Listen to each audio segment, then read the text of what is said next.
inicio, ¿te parece? Porque de igual manera se pueden seguir conectando. Perfecto.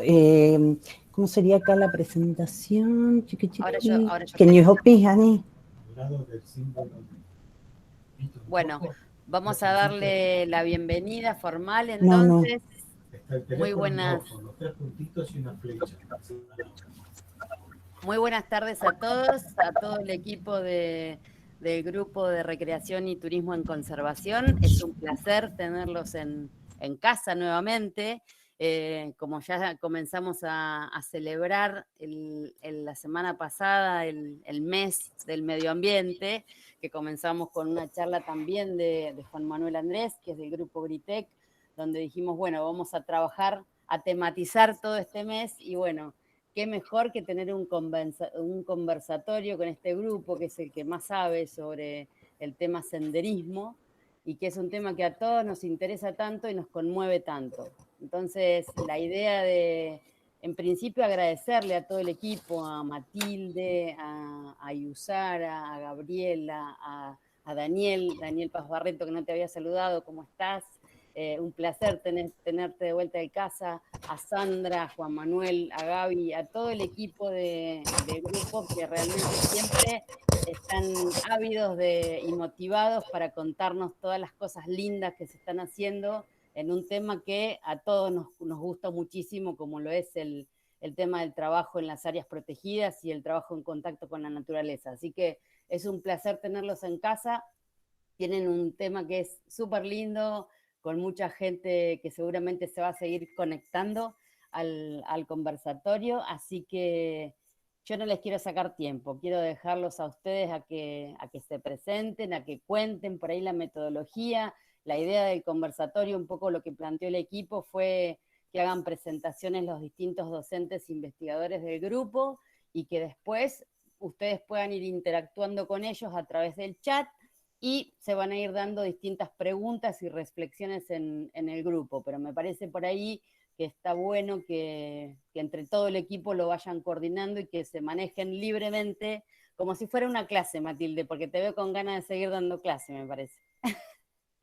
Así que muchísimas gracias a todos por estar, a Julieta, Juli del Sarte, una voluntaria del equipo, así que muchísimas gracias a todos los estudiantes y a todos los presentes que están en la sala.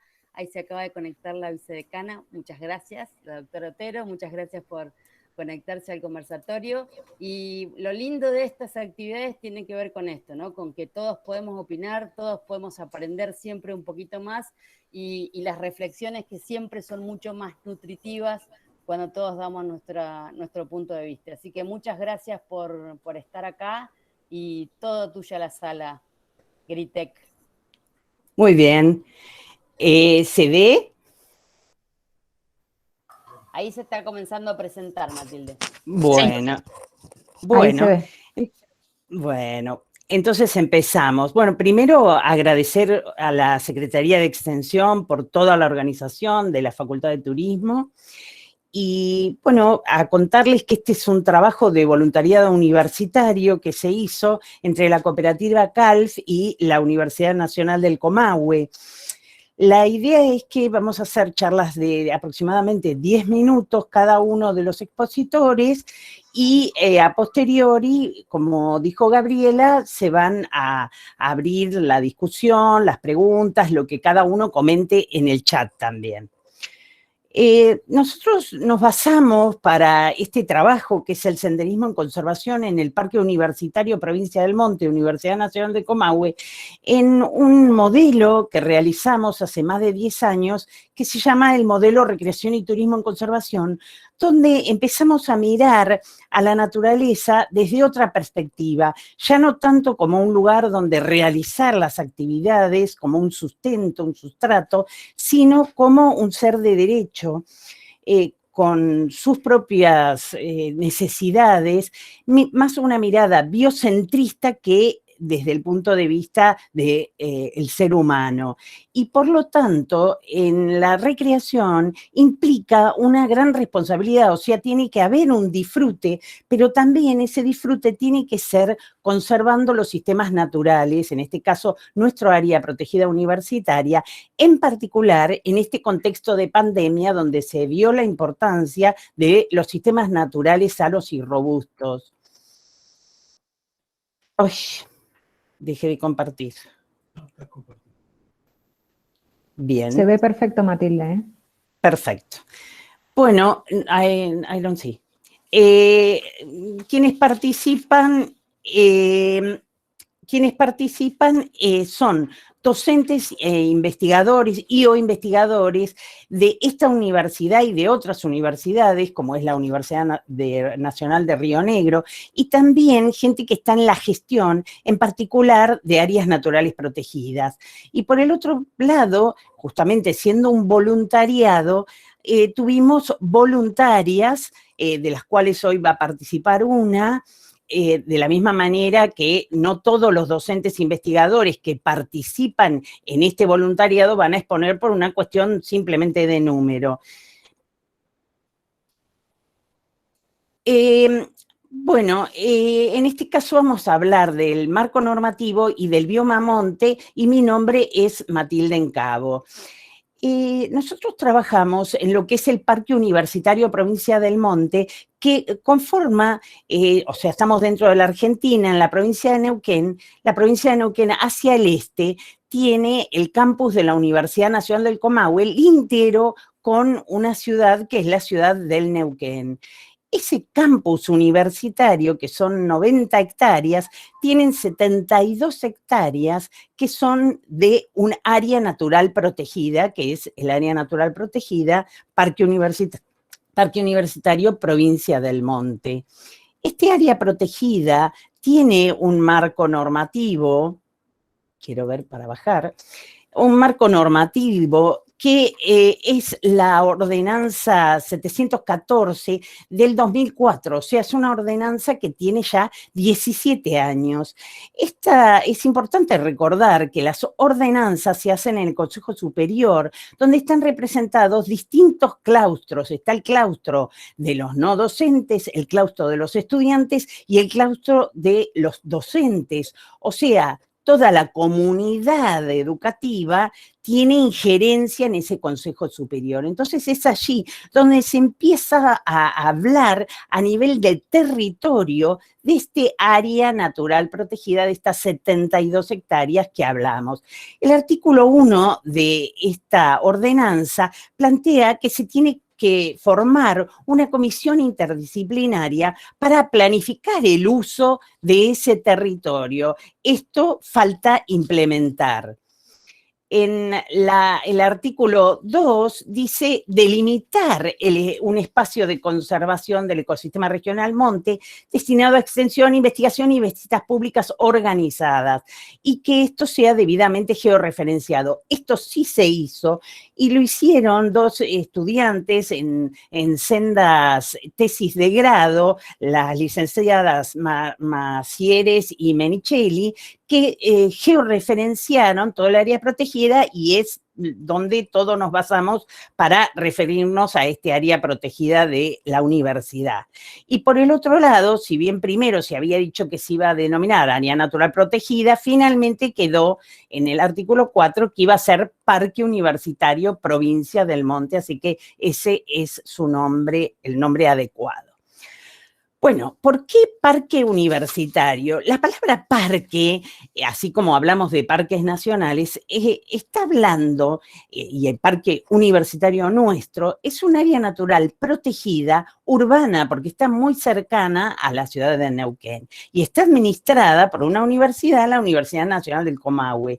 La categoría parque es equiparable a una categoría 2 de la Unión Internacional para la Conservación de la Naturaleza, donde donde se habla que tiene que haber protección de los sistemas naturales y uso público. Ahora bien, este uso público, obviamente, tratándose de un área natural protegida, donde el principal objetivo es conservar biodiversidad, y dado que es un área universitaria, no se trata de hacer una recreación donde yo trato de dominar ese medio natural o desnaturalizarlo en pos de hacer un ejercicio o que no me importa nada de la naturaleza del lugar, sino que estando en una universidad y siendo una unidad de conservación, tiene que tener como fundamental la recreación educativa. Tenemos que enseñar, tenemos que intentar armonizar con ese sistema natural.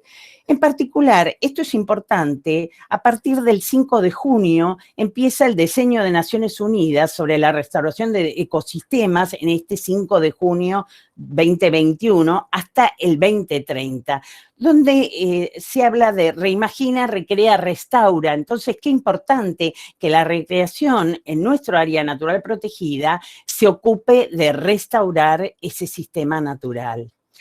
Entonces, área protegida, parque universitario, provincia de Monte. ¿A qué se refiere la provincia del Monte? Bueno, esa es una forma de clasificar los sistemas naturales. Entonces, una de las tantas clasificaciones es basada en las regiones fitogeográficas de Ángel Cabrera.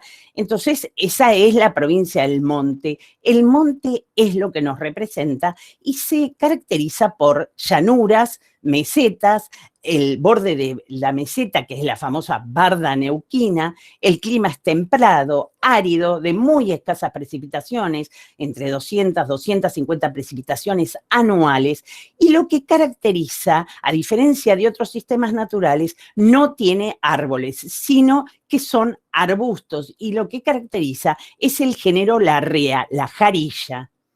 Por otro lado, científicos dentro de áreas de la administración de parques nacionales ven este campus de la universidad que se encuentra dentro de un área que está considerada prioritaria para la conservación de la biodiversidad de ambientes áridos y semiáridos, o sea que tiene una importancia grande para la conservación de la biodiversidad.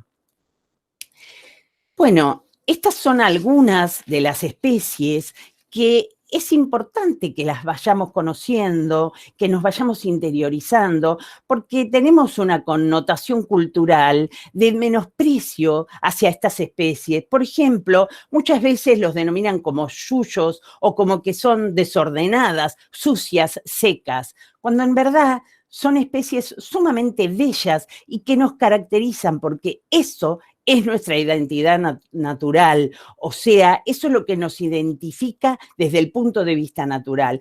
Estas plantas que pueden, con muy poca precipitación, salir adelante y generar esas hermosas flores amarillas. Y asociada hay una fauna, la fauna como el pico de plata, como el jilguero. Estas especies, tanto las plantas como los animales, en muchas comunidades aborígenes originarias, hablan de la persona jarilla, la persona chilladora, la persona jilguero dorado. Le dan una categoría como de persona porque son seres de derecho.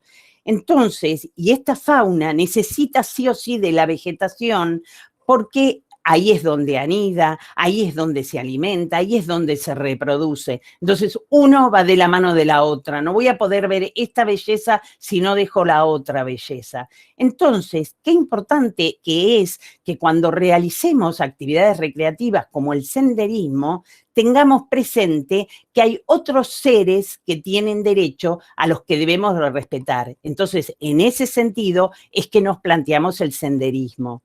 Ahora le voy a dar lugar a Julieta, que va a hablar respecto de encuestas que se realizaron. Muchas gracias.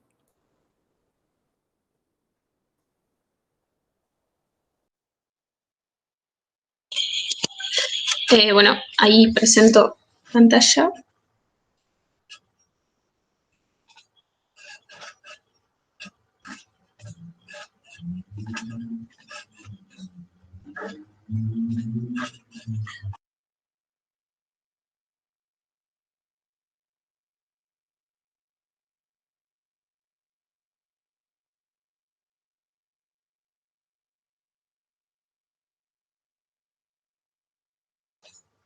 ¿Se ve la presentación?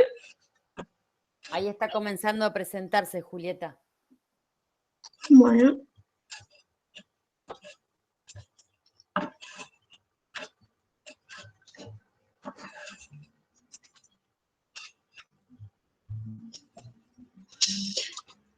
Si lo pones en modo presentación, Julieta, se ve con la pantalla completa. Ahí se ve con pantalla por la mitad. Hay un cachitito. Se me tilda cuando lo pongo en pantalla completa. No sé si Matilde lo puede presentar. Porque se me tilda la compu cuando lo pongo en pantalla completa. Ahí te lo presento, Julieta. Ahí lo presenta Seba, Bueno. Juli. Buenísimo.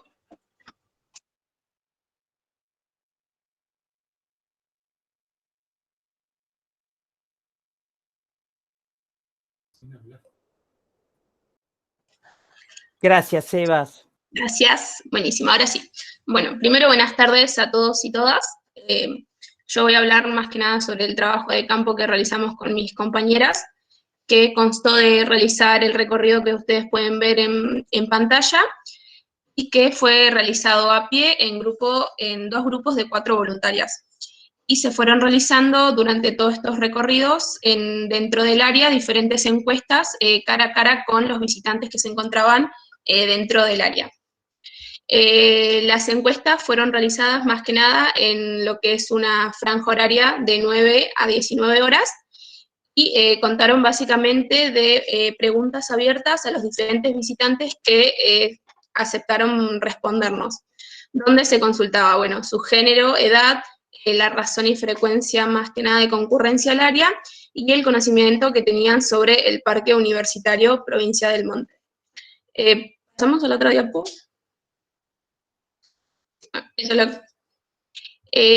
La otra. Y lo que hice fue analizar todos los resultados obtenidos en estas encuestas, donde llegamos a la conclusión, bueno, que en relación más que nada al género y la edad, los resultados presentaron una gran variabilidad, ya que se logró, bueno, encuestar a personas jóvenes, personas más grandes, de ambos sexos. Y en relación al fin con el cual concurren al área, el 57,1% de los encuestados admitieron concurrir al área a realizar lo que son actividades que consideraban deportivas, el 28,6% actividades recreativas, y finalmente el 14,3% decían que accedían al área más que nada por cuestiones de salud.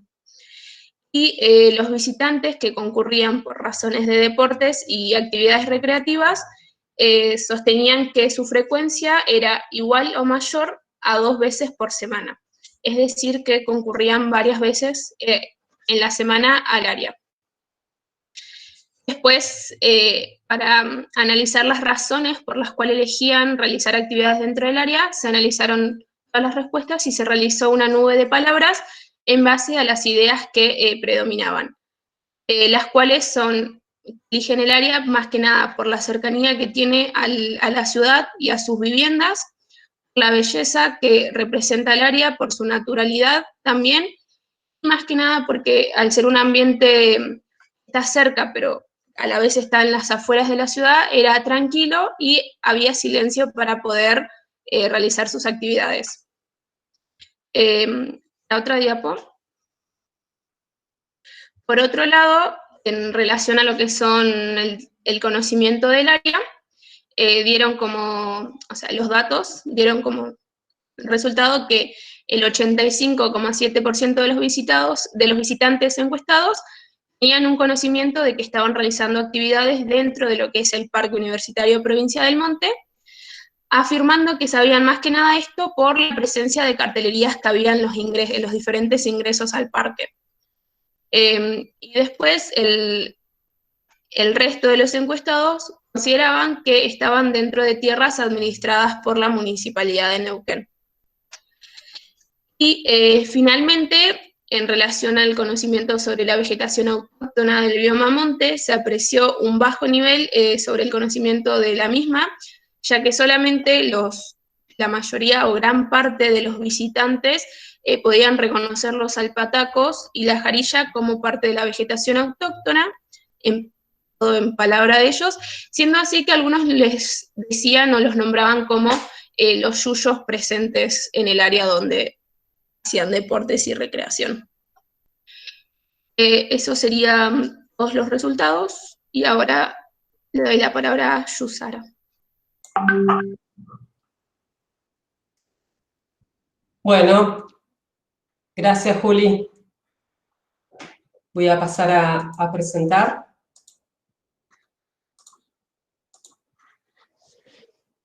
¿Me avisan si se ve bien? Sí, Sara, ahí se está presentando perfecto.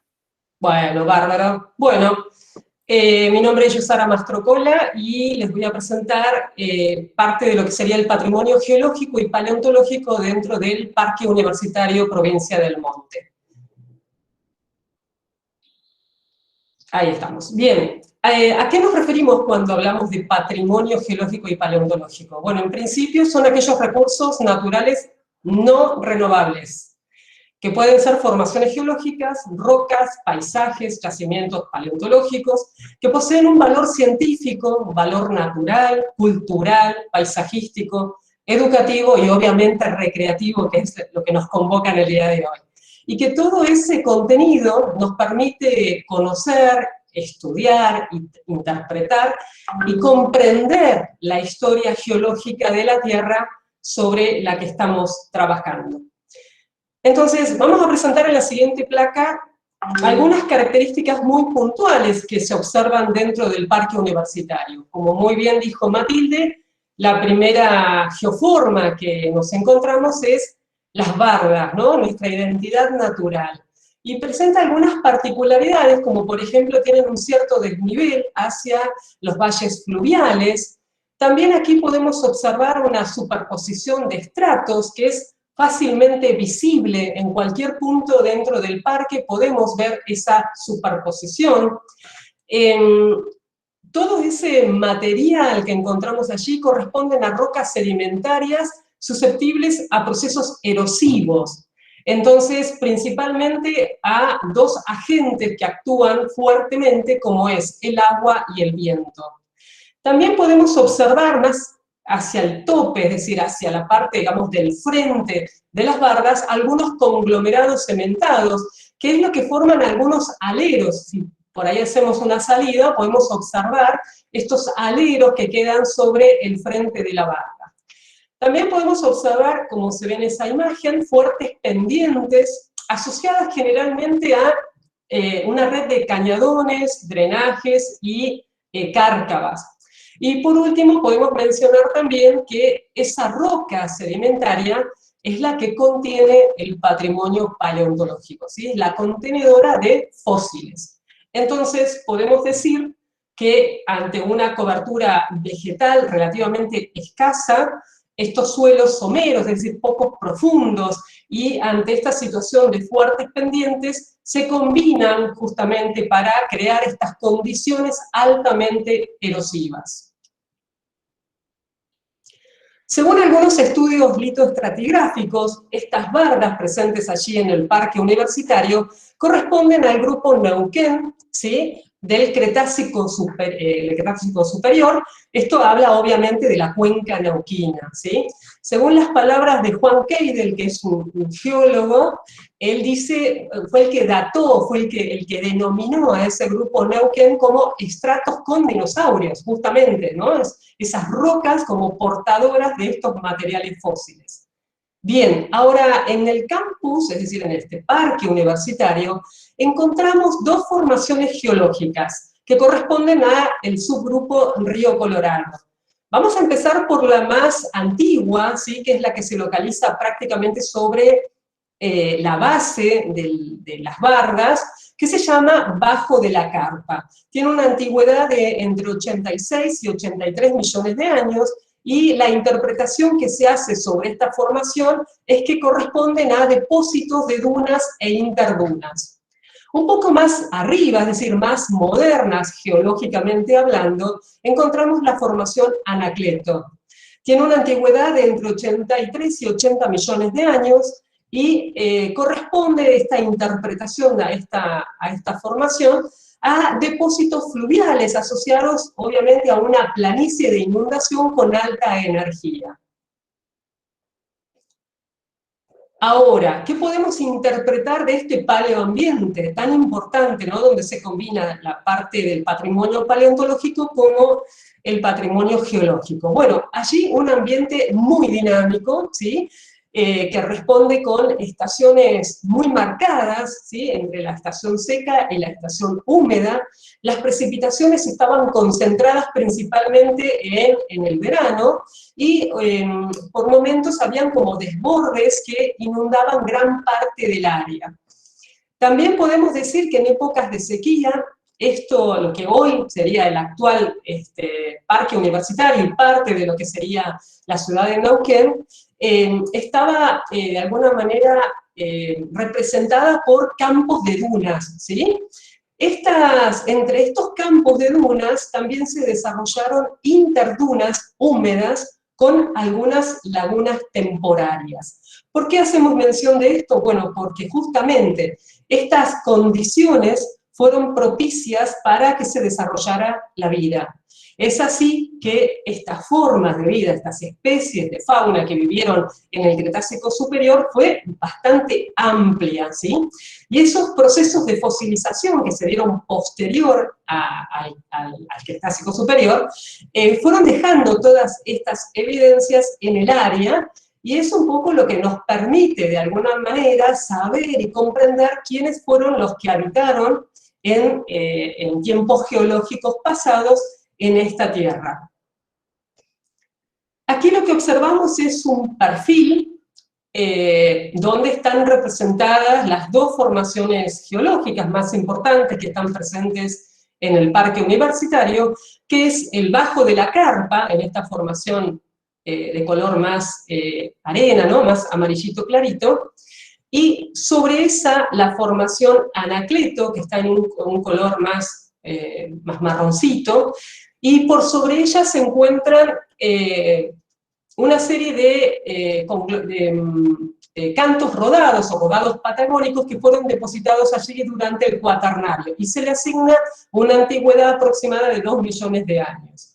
Bueno, si ustedes observan en este perfil, se van a dar cuenta la diversidad de fauna que se encontró dentro del parque universitario, y hablamos obviamente de restos de aves, por ejemplo, como el Naukernornis volans, aquí estamos, Naukernornis volans. También se han hallado materiales del Patagorteris de Ferrarisi, que son aves, digamos, de un tamaño bastante considerable, y también obviamente se han encontrado dinosaurios terópodos, que son estos que se encuentran aquí abajo, como por ejemplo el Velocisaurus unicus, que está aquí, y el Alvarezsaurus calvoi. Bueno, también se han encontrado materiales de cocodrilos, como por ejemplo el Notosuchus terrestre y el Comahwensuchus, perdón, este que está acá es Neuquensuchus universitas, que es justamente el que da referencia a la universidad y a la ciudad de Neuquén. Como ven, allí también se han encontrado materiales como, por ejemplo, nidos y huevos de aves, ¿sí? Y también otros dinosaurios más grandes, como estos cuadrúpedos, que son los titanosaurios, de cuello y de cola larga. Y de hecho, es lo que se han encontrado hace muy poquito tiempo, de hecho en el 2019, se han encontrado estos materiales que responden a un dinosaurio herbívoro. Ahí hay una reconstrucción en vida, ¿sí? Y estas son algunas imágenes que se publicaron en diferentes medios de comunicación, y nos habla justamente de la vida que habitaron, o esta fauna que habitó en el ámbito de la universidad. Así que, bueno, de hecho también se han encontrado otros materiales recientemente, estamos hablando de ahora prácticamente, así que esto nos habla justamente de un potencial en cuanto a patrimonio paleontológico, y obviamente se debe resguardar junto con ese patrimonio geológico que lo contiene. Así que muchas gracias, y le cedo la palabra al profesor Daniel Paz Barreto.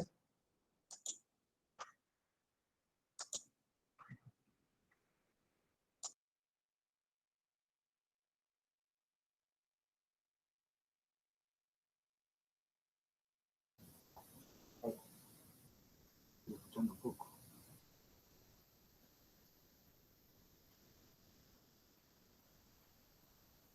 ¿Compartir? Estoy tratando.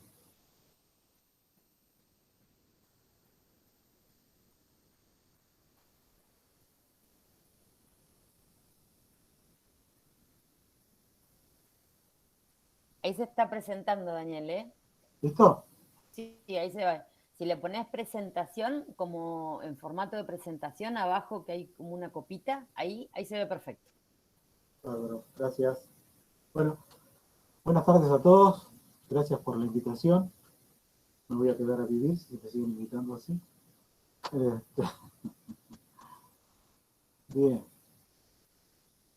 Vamos a hablar de lo que es uso público turístico y recreativo en áreas naturales protegidas, siendo el Parque Universitario un área natural protegida. Esta es una actividad que hoy está regulada y fiscalizada en los lugares donde se realiza, siendo particularmente en áreas naturales protegidas.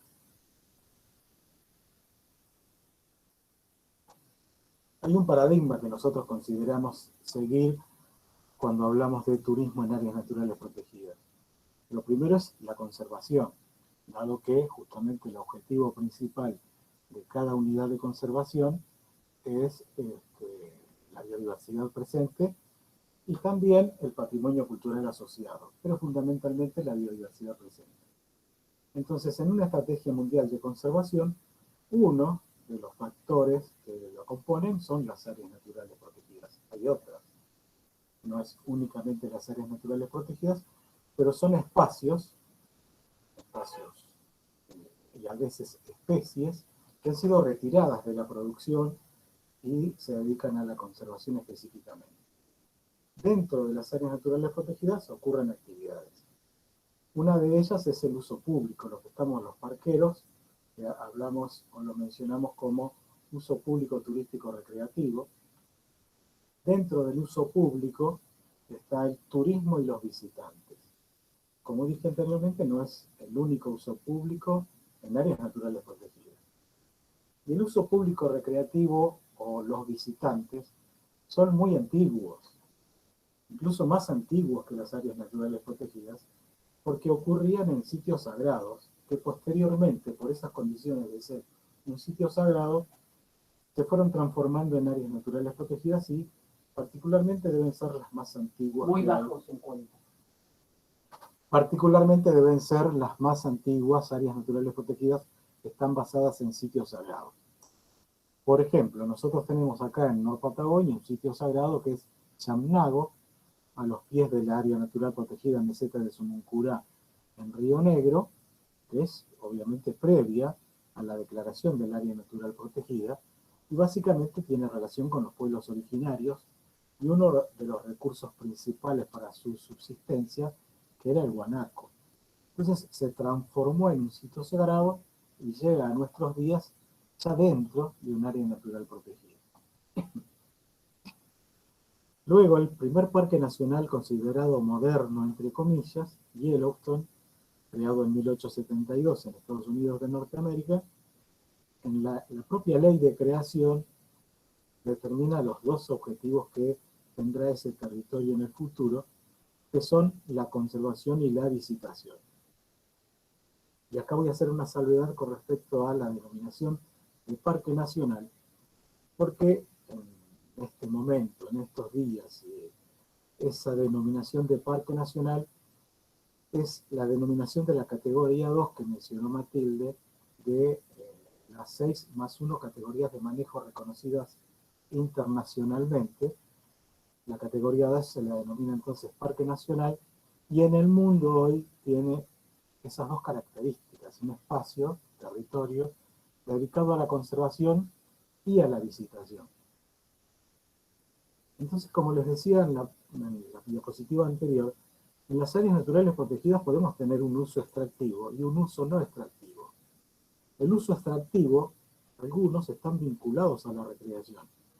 Por ejemplo, la caza. A algunos nos gustará, a otros no nos gustará, pero la caza es una actividad que se realiza en algunas categorías de manejo y en algunos parques nacionales, como en Argentina, acá en Norpatagonia.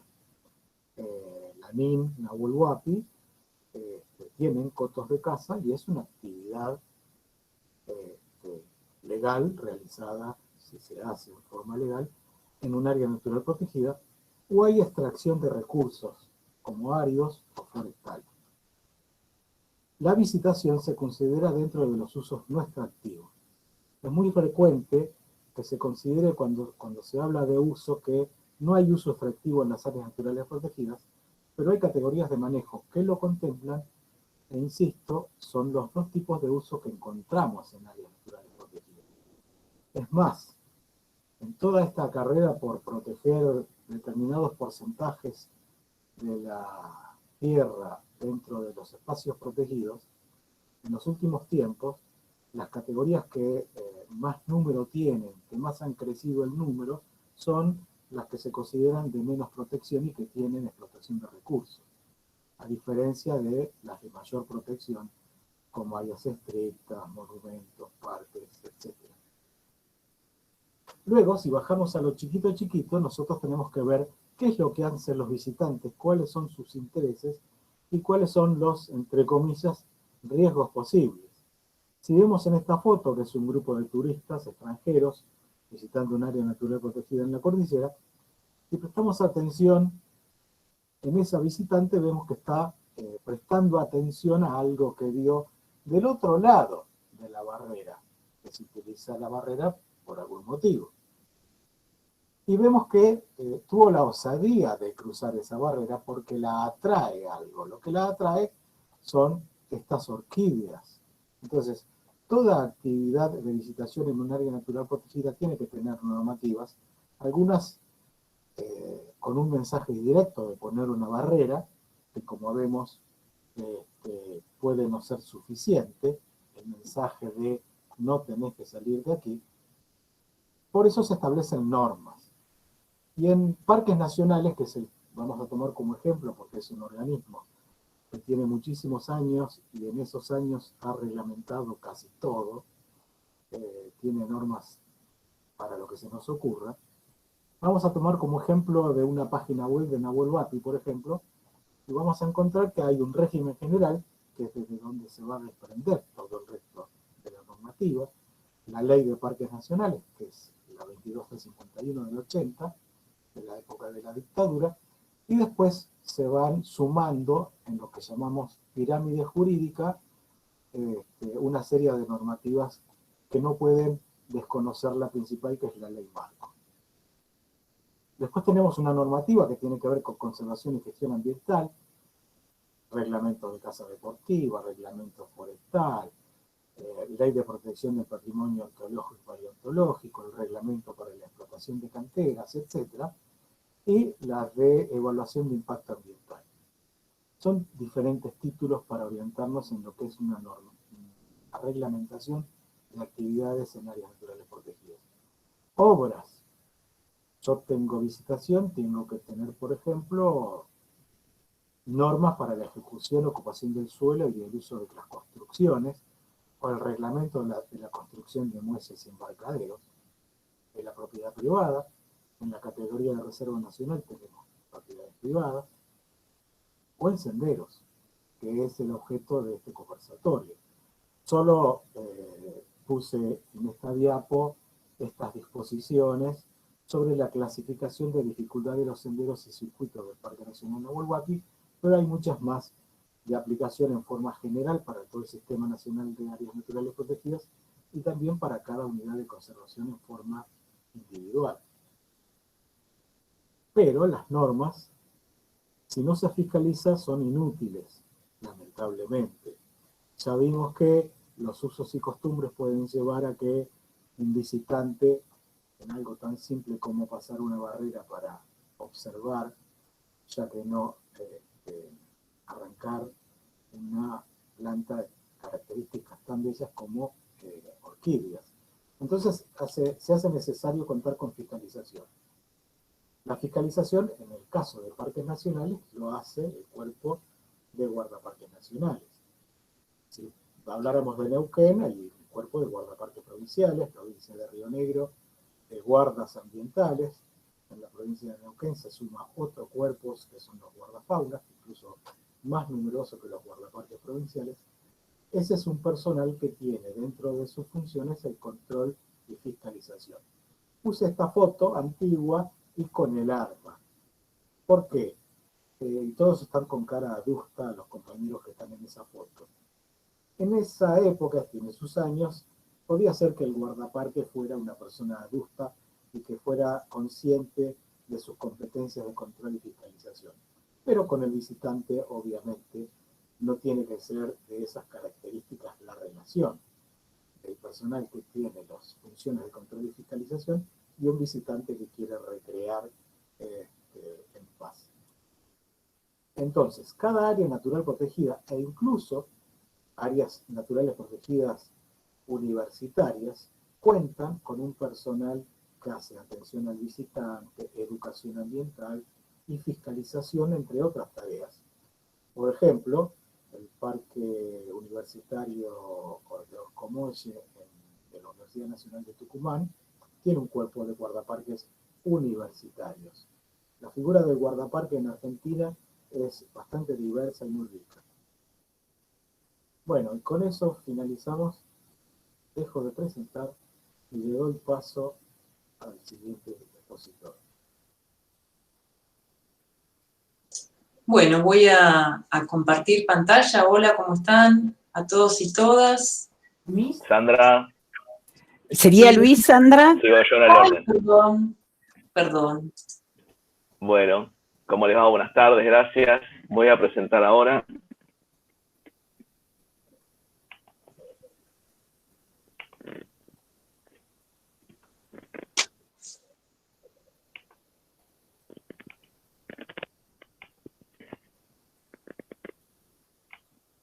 Un segundito.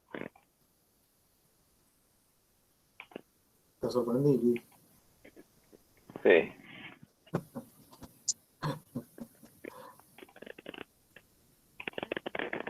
Bueno, en esta parte de la exposición del conversatorio a mí me toca presentar el senderismo y de alguna manera se le ha agregado el término consigna, porque quizá el senderismo solo no alcanza, ¿no? Hoy ninguna actividad, como poco mencionaba Daniel, es inocua. Y el senderismo, de la forma en que lo hemos heredado y de la forma en que se está realizando, genera impactos en las áreas naturales y particularmente en áreas frágiles que tenemos que comenzar a revisar. Así que bueno, esta parte del conversatorio es una presentación del senderismo, una mirada crítica y para proponer o hacer propuestas hacia adelante, ¿sí? Fíjense que la imagen que se presenta como parte de esta carátula son huellas de pisadas humanas, ¿sí? En un suelo sedimentario de arena, como decía Yusara en su presentación, que son suelos ágiles, que son suelos fácilmente erosionables, y un poco eso motiva entonces hablar de senderismo en conservación para área protegida, provincia del Monte, de nuestro campus universitario. Bien, entonces vamos a definir ese senderismo en conservación. Vamos a establecer diferencias entre el senderismo tradicional y el senderismo en conservación, y la idea también es actualizar el senderismo en conservación en el parque universitario. ¿Sí? Para poder establecer esto, entonces voy a iniciar presentando los orígenes del senderismo, ¿sí? que hemos heredado de la cultura. Luis, disculpame un segundito. Quizá si vos sacás la cámara, mientras vas presentando, tenemos mejor el audio. Bien. ¿Está? Ahí Pensé que la había sacado. Ahí se escucha más claro, perfecto. Bueno, gracias. Gracias, Gaby. Como les decía, entonces el senderismo, como lo conocemos actualmente, como lo practicamos o realizamos, es una actividad heredada, es una actividad centrada en la cultura europea, particularmente en España, ¿sí? Y nace prácticamente cuando nace el montañismo moderno, por allá por el siglo XVIII, Y el término excursionismo refiere justamente en ese contexto de las caminatas de montaña, ¿sí? A esas caminatas o esos recorridos que se hacían y que no implicaban dificultad técnica o una complejidad técnica para quienes realizaban esos paseos. Sí, obviamente estaban asociados más al disfrute del entorno natural y rural, y justamente eso es lo que el senderismo retoma, digamos, y se instala como forma de caminatas en la naturaleza en la modernidad. Hacia los 80, hacia la década de los 80 en el siglo XX, el senderismo, el excursionismo pasa a tener nombre de senderismo cuando esos recorridos comienzan a ser señalizados, comienzan a ser balizados y comienzan a ser utilizados no solamente por locales de las áreas rurales y las urbes cercanas, sino por turistas que comienzan a recorrerlos y a motivar la visita justamente por el éxito de recorridos y las señalizaciones que facilitaban su tránsito, digamos. Hay un cambio también significativo en la identificación de esta práctica hacia fines del siglo XX, concretamente en los años 2000, cuando esta actividad se define y la define la Federación Española de Deportes de Montaña y Escalada como una actividad deportiva, no competitiva, pero una actividad deportiva en senderos balizados, en el medio natural, rural o urbano. Obviamente se está hablando de un amplio desarrollo de la urbe y de la ciudad moderna como forma de vida de prácticamente toda la población mundial, ¿sí? Y esta idea de retomar esas caminatas tradicionales en la naturaleza y el medio rural toman un nuevo significado para los habitantes de la ciudad.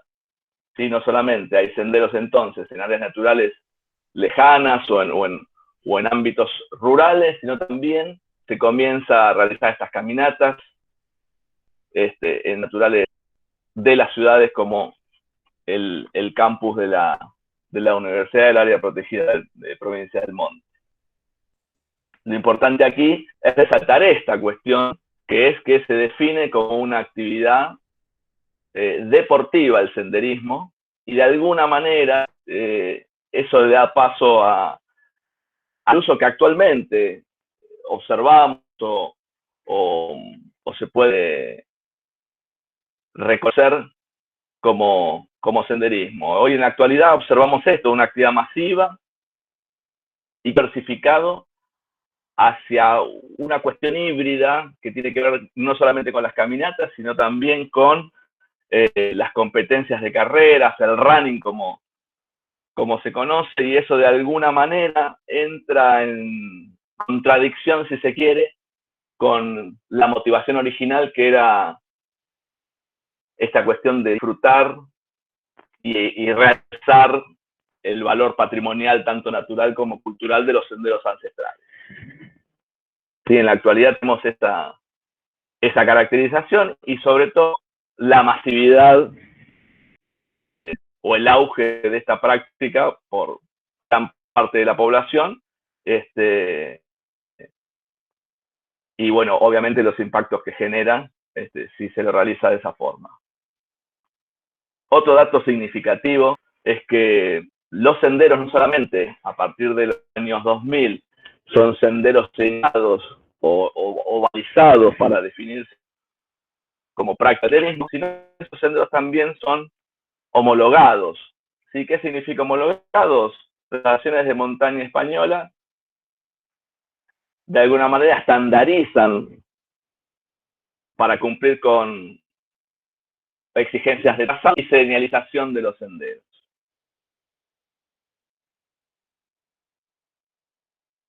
Sin embargo, aquí puse caprichosamente una imagen de señalizaciones de senderos, algunos de las federaciones españolas, otros aquí en Argentina naturales protegidas como la Argentina, otros en áreas protegidas provinciales, como la imagen que ven ahí de una roca con un peconcito de rocas más pequeñas que se denominan pirca en el ámbito del montañismo, ¿sí? Que también son señalizaciones, y obviamente no responden a un estándar, no responden a una idea homogénea de vivenciar esta práctica de caminar en la naturaleza. ¿Sí? Una de las cuestiones entonces que pongo en crisis aquí es la homogeneidad del senderismo en la actualidad. Perdón, Luis, perdón, disculpe. Sí. No se alcanza, no está pasando la presentación, Luis. Quedamos en la segunda. Aviso por las dudas. Ahí estamos, ahora sí. Ahí se ve. Vuelvo para atrás. ¿Hace falta? Estoy en la presentación de senderos homologados o diversidad de senderos. Una pregunta. Sí. La 4 no se vio, Luis. ¿Por qué senderos? La de señalizaciones, esta.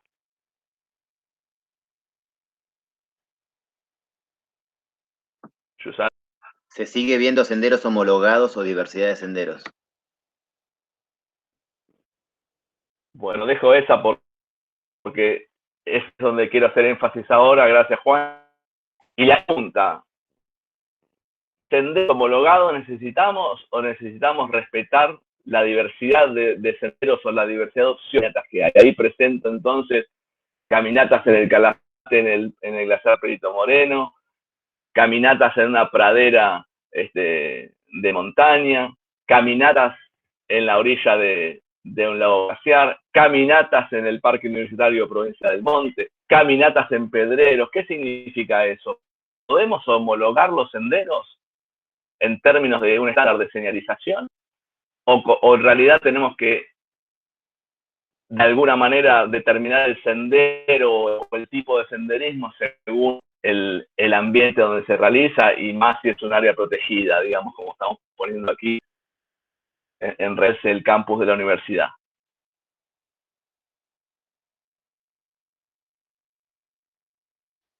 Retomando algunas cuestiones de la regulación de las actividades o el uso público del senderismo en áreas protegidas, retomo este punteo. ¿Se ve ese punteo que tomo ahora de senderismo en áreas naturales protegidas? Pregunto a la audiencia, sí. Bien, gracias, Gaby. Sí. Bueno, retomo 3 puntos significativos en función de que decía Daniel del uso público y la regulación de actividades de uso público en áreas naturales protegidas. Todo de un simposio de áreas naturales protegidas y montañas.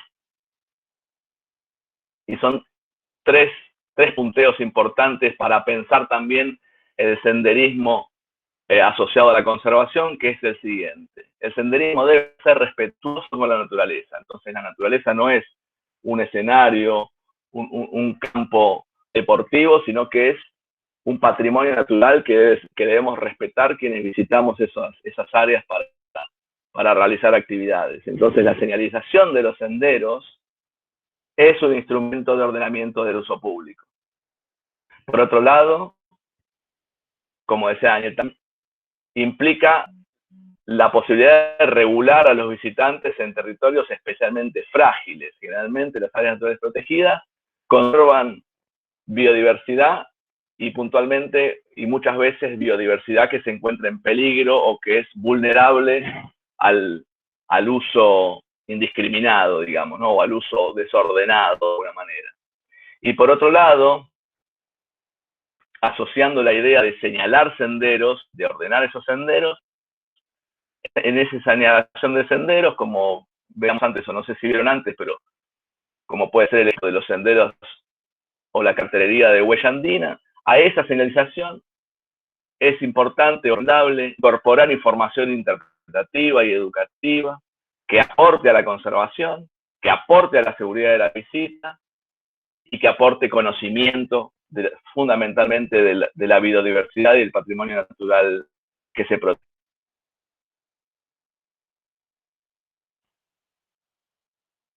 Entonces, bueno, llegamos a una definición que arrojamos con el grupo Recreación y Turismo en Conservación, de cara al senderismo en la actualidad, a la necesidad de asociar la práctica recreativa y turística con la conservación. Y justamente es el senderismo basado en turismo y recreación en conservación. Se trata de la actividad recreativa en senderos organizados de uso pedestre, ¿sí? Para caminatas, teniendo un comportamiento ético que tome en cuenta aspectos de respeto a la naturaleza y a los otros visitantes con quienes compartimos la experiencia, con recaudos de seguridad y en concordancia con la conservación del territorio natural. Entonces, teniendo definiciones originales y un recorrido más o menos histórico de esta práctica hacia el uso masivo de la actualidad y teniendo como referencia el senderismo en áreas protegidas y el senderismo en conservación como una opción y como una propuesta de innovación de aquí para adelante, voy a cerrar la presentación con este cuadro que un poco expone, salta las grandes diferencias entre el senderismo tradicional y el senderismo en conservación. El primero, obviamente, anclado en el paradigma antropocéntrico, en las necesidades del sujeto humano, de la sociedad humana, mientras que el segundo, como anticipaba Matilde en su presentación, está anclado en el paradigma biocéntrico que pone en el centro o como actor central a la naturaleza y a la biodiversidad. Y el primero está, de alguna manera, en el modelo recreativo turístico extractivista, ¿sí? O ese modelo de turismo asociado al consumo ilimitado, mientras que el senderismo en conservación está sujeto al modelo recreación y turismo en conservación, que tiene 10 años como propuesta innovadora y recreación en naturaleza. El senderismo tradicional toma a la naturaleza y a las áreas naturales teniendo en cuenta su valor instrumental, su valor de uso, ¿sí? Mientras que el senderismo de conservación valora intrínsecamente la naturaleza, es decir, no desde una mirada utilitaria, no desde una mirada de uso de los recursos naturales, sino por el hecho de un patrimonio de todos, que tiene la naturaleza, es lo primero que hay que reconocer. Como decíamos antes, el senderismo tradicional se enfoca en lo deportivo, no competitivo, pero sí en lo deportivo, y el senderismo en conservación tiene un enfoque recreativo y educativo. El senderismo tradicional se organiza de acuerdo a la homologación de los senderos, y el senderismo en conservación se organiza de acuerdo a la diversidad ecosistémica de los senderos. El senderismo tradicional admite múltiples usos de los senderos, ¿sí? Vemos que se usan los senderos para hacer caminatas, en el mismo sendero puede haber gente corriendo o entrenando, nos podemos encontrar con grupos andando en bicicleta, mientras tanto el senderismo de conservación admite solo la caminata para el uso de los senderos como actividad más respetuosa, como actividad más amigable con las áreas naturales. El senderismo actualmente tiene para muchos de los usuarios identidad cultural y sentido de pertenencia a un grupo determinado. Sin embargo, consideramos que el senderismo en conservación lo que busca es la identidad ecológica y el sentido de pertenencia a la naturaleza cercana, a la naturaleza de la ciudad, en este caso a la naturaleza del bioma monte, que es nuestro territorio, digamos. Bien, el senderismo tradicional, decíamos, aporta a realzar valores del patrimonio natural y cultural, y el senderismo en conservación aporta a la conservación del bioma original donde se realiza. El senderismo tradicional está basado en la técnica y en la capacidad física, y el senderismo en conservación está basado en el conocimiento para el disfrute de la biodiversidad. De alguna manera, el senderismo tradicional que se practica actualmente significa el aumento de impactos negativos Y la propuesta del senderismo de conservación es un intento de minimizar esos impactos, ¿sí? de disminuir los impactos negativos en la naturaleza. Y por último, el senderismo tradicional se centra en la actividad, ¿sí? Lo que importa es hacer caminatas en la naturaleza. Y el senderismo en conservación no solamente toma en cuenta, y lo importante es caminar en la naturaleza como un derecho a recrear, sino que también toma en cuenta el territorio donde caminamos para su correspondiente conservación. Bueno, muchas gracias. Le voy a dar entonces la palabra a Sandra para que cierre el conversatorio.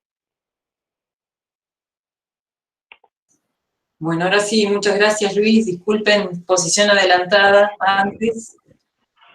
Voy a compartir. Por favor, me interrumpen si hay alguna cuestión de audio o de visualización.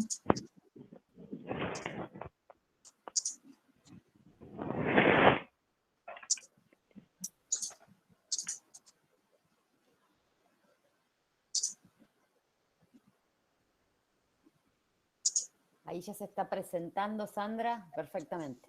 Se ve ampliado, ¿no? Sí. Sí, perfecto. Buenísimo. Bueno, me toca cerrar con este tema, un poco tratar algunos aspectos de los principales conflictos socioambientales que se presentan en el área protegida, en el Parque Universitario Provincia del Monte. Primeramente, hablar un poco de lo que se considera una ciudad sostenible, ¿no? Me estoy refiriendo a esta relación que hay entre la ciudad de Neuquén y el área natural protegida de la universidad.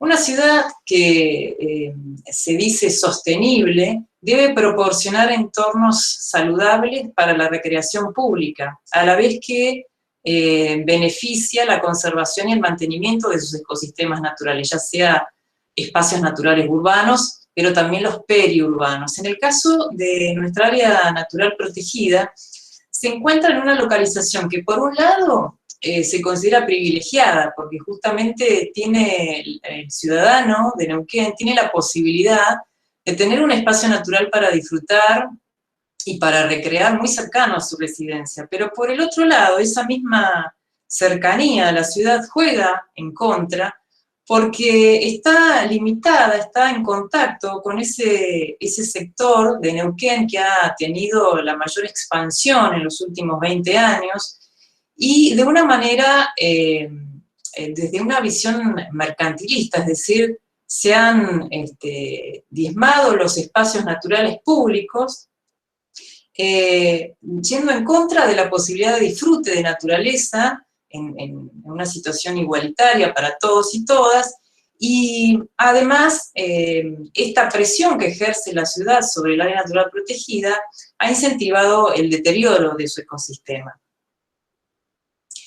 El área protegida, el Parque Universitario Provincia del Monte, está sufriendo entonces presiones, ya sea desde el exterior, es decir, esa zona de borde, que limita con la ciudad de Neuquén, con la jurisdicción municipal, pero por el otro lado también sufre presiones internas, es decir, por ejemplo, desde la zona del campus.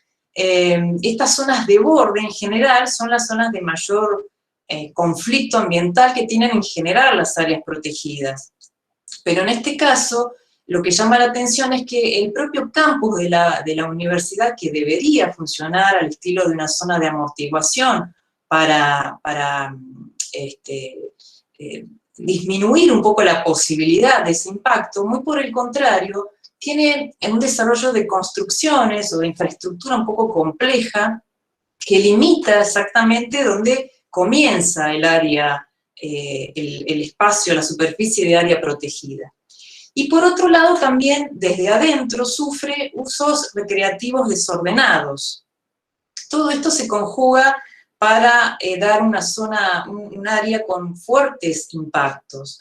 Allí hay algunas imágenes como para ilustrar lo que acabo de exponer, que son los diferentes bordes. Primero el borde municipio, parque universitario, con proliferación de accesos, trazados de caminos con grandes dimensiones, anchos, con estacionamientos amplios también, especialmente el borde que da hacia la Avenida Argentina. El otro acceso vehicular es el que está alrededor cercano al barrio privado Bocagüe, que tiene, como ven allí, una barrera, que bueno, que se levanta sin ningún tipo de restricción, o sea que el acceso es muy fácil. También en la parte norte hay un borde que linda con el barrio privado Rincón Club de Campo, donde, como ven, hay una tranquera que está muy moderna, o sea, preparada con un motor inclusive para abrirla. Y el otro acceso, borde, que también es muy conflictivo, es el que da a la ciudad judicial, donde directamente se ha tirado el alambrado abajo, ese alambrado que delimita la zona del campus, de entrada a la universidad con el sector de la ciudad judicial, y como ven allí en la fotografía que me prestó Yusara muy amablemente, lo usan como estacionamiento, o sea que es una zona de altos conflictos ambientales. Este es el borde campus, Parque Universitario Provincia del Monte, con las construcciones, con este cambio en el uso de suelo, muy diferente a lo que tendría que ser en un área que justamente protege el bioma monte, el ecosistema nativo. Y las actividades, como dije antes, actividades que están en conflictos con el objetivo de conservación, porque la ordenanza de creación del área protegida estipula bien claramente que está destinada a visitas públicas organizadas. Organizadas desde el punto de vista de la conservación, no organizadas, digamos, desde lo social o desde lo operativo. Se refiere a visitas públicas organizadas, como ya expusieron mis compañeros, típicas de un área protegida, es decir, un uso público ordenado y fiscalizado. Acá tenemos entonces, como muestran las fotografías, actividades de mountain bike, por ejemplo, que se traduce en áreas erosionadas, especialmente en los sectores de mayor pendiente. Estas competencias que, por ejemplo, van caminando por zonas de drenaje o de cárcavas y se profundizan estos carcavamientos. Y también los eventos competitivos masivos, que por lo menos hay uno cada año. Fíjense la cantidad de gente que esto, por supuesto, trae pisoteo de vegetación, compactación de suelo, ensanchamiento de las sendas que hay, las sendas no organizadas, así como también se forman sendas espontáneas y atajos. Como dijimos ya y como también se mencionó anteriormente, es una zona de alta fragilidad. En esa foto se ve claramente cómo el área sufre una fragmentación muy grave, fragmentación del bioma monte. ¿Qué significa esto? Bueno, lo que se ve a simple vista, directamente hay pequeñas islas o pequeños fragmentos de lo que fue un territorio en condiciones desde su ecosistema, donde se cumplían las funciones ecosistémicas originales. En este momento, en ese estado, por ejemplo, un ecosistema, el ecosistema de monte, no puede albergar la misma fauna, por ejemplo, que años atrás. Es decir, que ya no está pudiendo brindar hábitat a la fauna. Y también hablamos de los impactos sociales, es decir, las personas que van a recrear allí con la motivación de disfrutar de naturaleza, bueno, se pone en duda si este objetivo realmente se cumple, porque justamente años atrás se podía visualizar y se podía interactuar, por ejemplo, con la fauna autóctona del bioma monte, como podían ser zorros, la lechucita de las vizcacheras, bueno, aves como los mistos u otras que también se mencionó en la exposición, y actualmente esta fauna está siendo corrida, está siendo acorralada, o sea, es muy difícil ahora, o es más difícil ahora poder visualizarlas. Entonces, la experiencia de recreación en naturaleza también se ve disminuida notablemente. La propuesta del Grupo Recreación y Turismo, que habló también Luis ampliamente respecto del senderismo en conservación, tiene como misión primero, bueno, proteger el bioma monte, porque para eso fue creada el área protegida. ordenar los usos actuales, es decir, también fiscalizar, reglarlos de alguna manera, pensar en nuevas formas de recrear en naturaleza, desde esta visión más biocéntrica y no tanto desde el consumismo, con responsabilidad y conocimiento.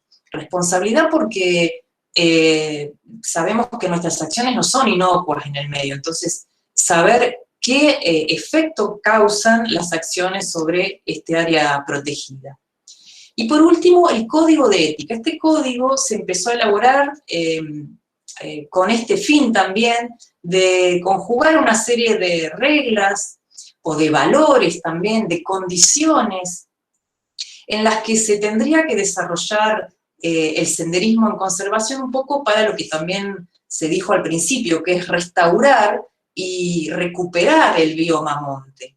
Por lo tanto, el grupo ha plasmado un código de ética para caminar el área natural protegida, Parque Universitario, Provincia del Monte, y que va a estar publicado dentro de muy poquito en nuestro Facebook, que es el Facebook Grupo Recreación y Turismo en Conservación, y bueno, aprovechamos para invitarlos a que nos pongan me gusta, que nos empiecen a seguir.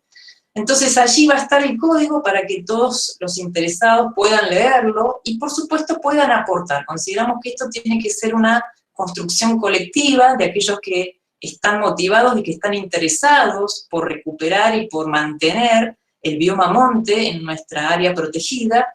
Y entonces la idea es recibir estos aportes considerando cosas que a nosotros se nos escapó o aspectos que ustedes consideren que no están contemplados, en esta dirección que figura allí, que por ello Sara la va a colocar en el chat para que todo el mundo la tenga a mano, es senderos PUPM, es decir, senderos Parque Universitario Provincia del Monte, @gmail.com, así que allí esperamos que todos y todas puedan entregarnos sus aportes, que van a ser muy, muy valorados. Así que bueno, muchas gracias a todos por adelantado, les agradecemos los aportes y muchas gracias por participar en este conversatorio.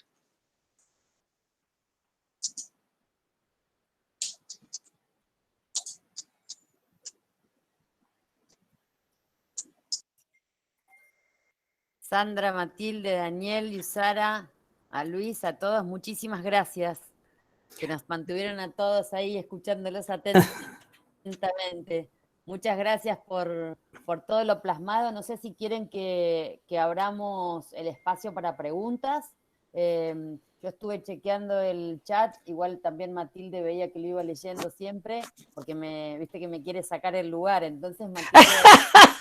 ¡Qué mala!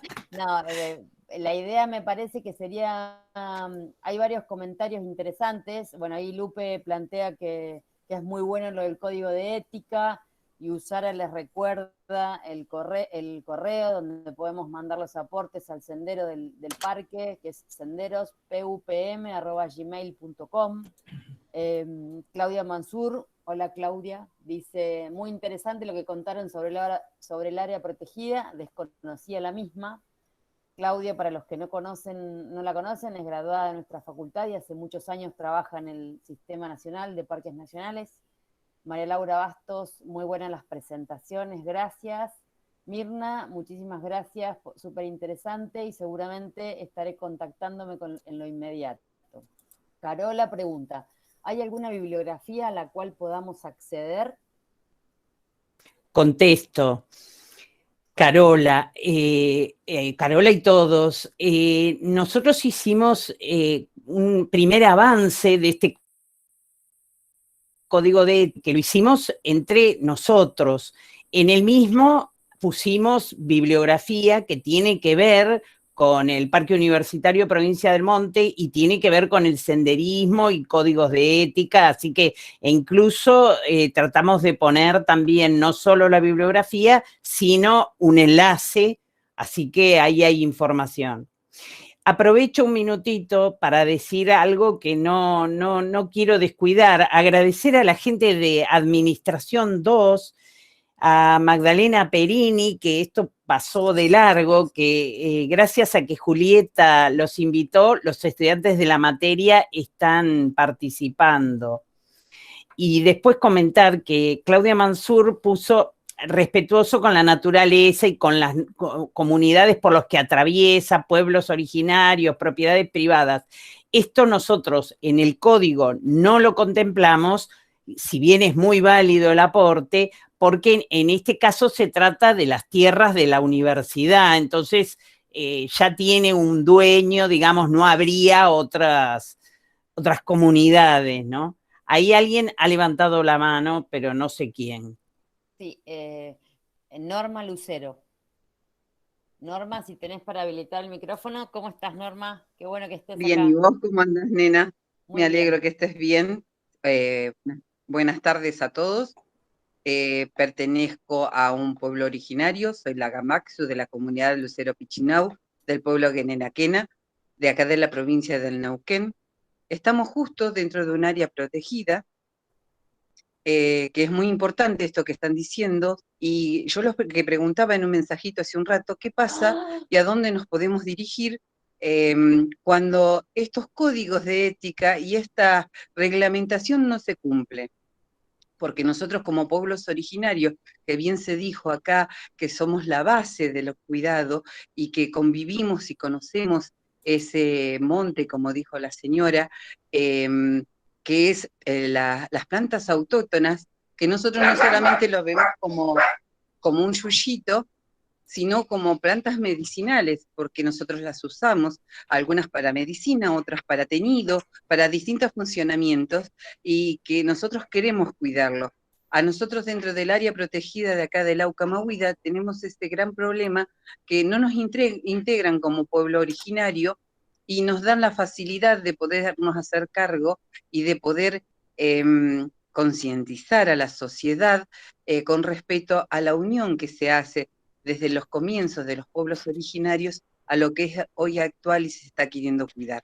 La idea es hacer un comanejo o no, o un planteamiento de trabajo con los pueblos originarios que creo que aportaríamos muchísimo para este tipo de cuidado. Realmente me gustaría poder hacer contacto y saber dónde nos podemos dirigir, porque si bien hemos hecho varias presentaciones dentro de lo que es área protegida, para poder hacer esto que les estoy comentando, pero no hemos tenido buen eco. Si ustedes nos pueden ayudar, sería totalmente agradecido, y sobre todo esto, cuidar nuestro patrimonio, porque dentro de ahí no tenés solamente la flora y la fauna, que es autóctona y nosotros la usamos para todo, también tenemos muchos sitios sagrados, muchas pinturas rupestres que están siendo dañadas y estamos pidiendo a gritos que nos dejen cuidarla y nos dejen ver cómo podemos hacer. Desde ya, muchísimas gracias por escucharme y Gaby por darme esta oportunidad de poder estar acá.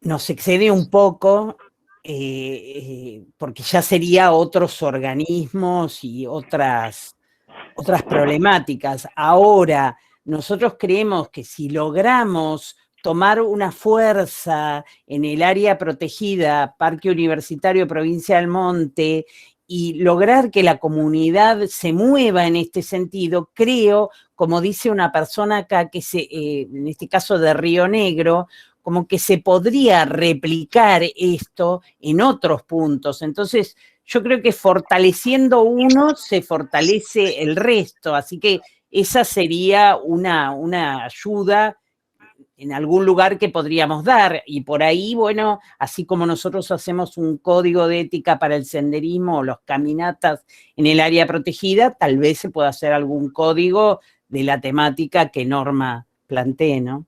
Se me ocurre. Gracias, Matilde. Gracias, sería genial. ¿Podés hablar? Por ahí Daniel también quiere hablar y yo tengo que apagar. Daniel, no sé si es para responder lo de Norma, porque sí, tengo dos manos levantadas también acá. Es para responder lo de Norma, un poco genérico, porque obviamente acá estábamos refiriéndonos al área universitaria. Obviamente en la provincia del Neuquén hay una autoridad de aplicación de áreas naturales protegidas que, como dice la compañera Norma, no ha obtenido respuesta.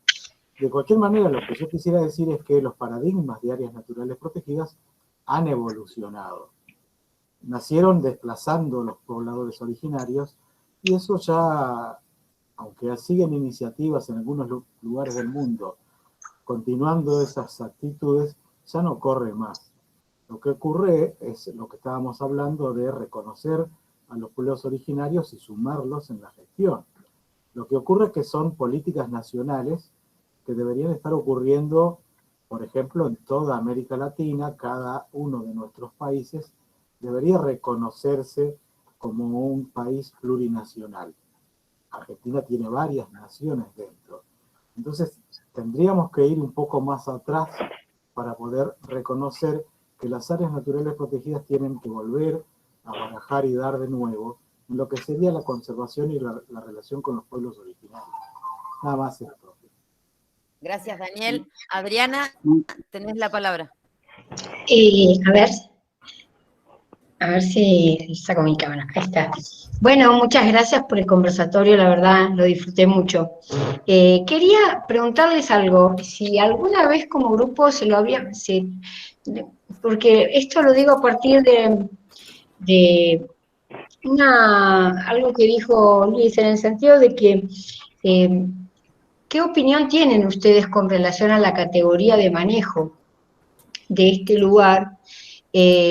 Más que nada por la localización que tiene, digamos, el área protegida. Y por otra parte, si alguna vez como grupo pensaron en la posibilidad de la generación de una unidad de gestión que, digamos, estando la universidad al lado y siendo, digamos, tierras de la universidad y teniendo la posibilidad de generar una masa crítica de gente, que incluso, digamos, se pudieran pensar en sitios de restauración, es decir, con el saber de diversas personas, ¿no? Por ahí, no solamente mirándolo lo de lo recreativo, sino desde el aspecto de la conservación general, algunas iniciativas que, no sé, que permitan en el largo plazo ir mejorando algunos sectores, porque también me parece que cuando hay esas iniciativas, por lo menos a mí personalmente me ha pasado, cuando uno va a un parque y ve que hay un área que está en restauración, bueno, hay como, bueno, qué bueno, ¿no? Es como concomitante al hecho de que haya ciertas prácticas, ¿no? Me parece... concretamente eso, ¿no? ¿Qué opinan de la categoría de manejo? Y si alguna vez pensaron en la idea de generar una unidad de gestión, digamos, interfacultad o interdisciplinaria. Bueno, para la categoría, después le voy a dar la palabra a Daniel y bueno, al que quiera participar, ¿no? Del grupo. Por ahí nosotros, como grupo, el Grupo Recreación y Turismo en Conservación, hizo una propuesta modesta en la propia Facultad de Turismo de empezar a hacer un sector que era de estacionamiento, poner vegetación de monte, y tuvo algunas dificultades. La principal dificultad es lo que planteaba Daniel, la gestión, estar todos en la misma onda de qué es importante, que no son yuyos, que no es algo seco, es algo feo. Ahí se pisa, donde son las recibidas de los chicos, por ahí se pisa ahí mismo. Entonces es complejo. Y después, no olvidarnos nuestro eje. Nosotros podemos hablar de lo que tiene que ver con la recreación y el turismo, porque después hay grupos, como por ejemplo la Facultad del Ambiente y de la Salud, que ellos trabajan fuertemente. Yo comenté 2 tesistas de esa unidad académica que trabajan concretamente en proyectos de restauración dentro de lo que es el Parque Universitario Provincia del Monte, e incluso hay un vivero de especies protegidas. O sea, hay muchas cosas y nosotros venimos trabajando hace muchos años en esto, tratando de hacer una masa crítica. Bueno, tiene su dificultad y por eso ahora estamos planteando, más que leyes y presiones, bueno, este código para ver si logramos también convocar a la comunidad, hacer una sinergia, otra fuerza. Le voy a pasar la palabra para que Daniel conteste más sacadamente lo de la categoría.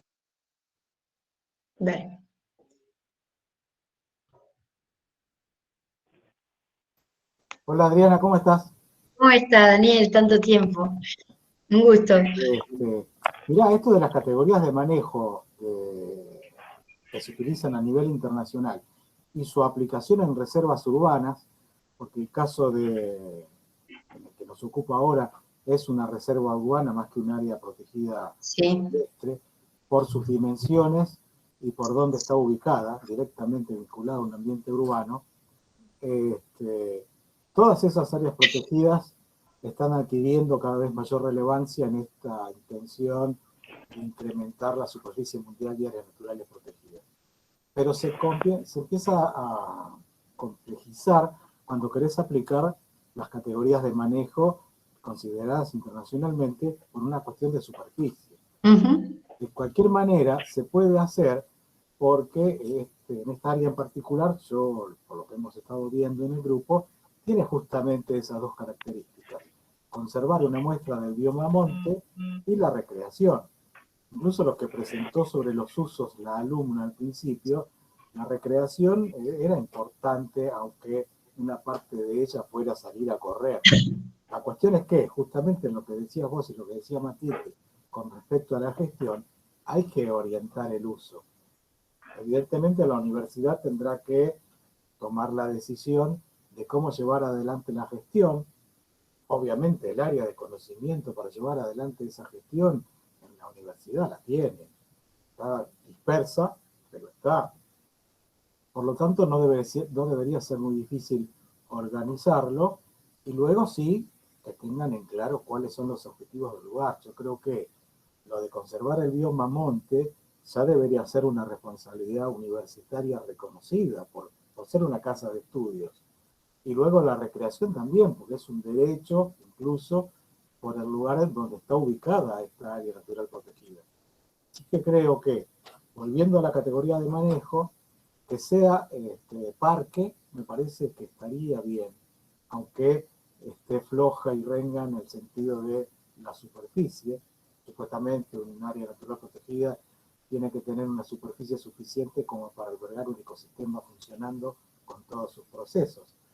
Pero en este caso aún le da la superficie, aunque sea pequeña, y por esas dos funciones que tendría. Muchas gracias Matilde, Daniel y Adriana por la intervención. Tengo una mano levantada de Gustavo Silva Aboid. Gustavo, si estás por ahí, ¿quieres habilitar el micrófono?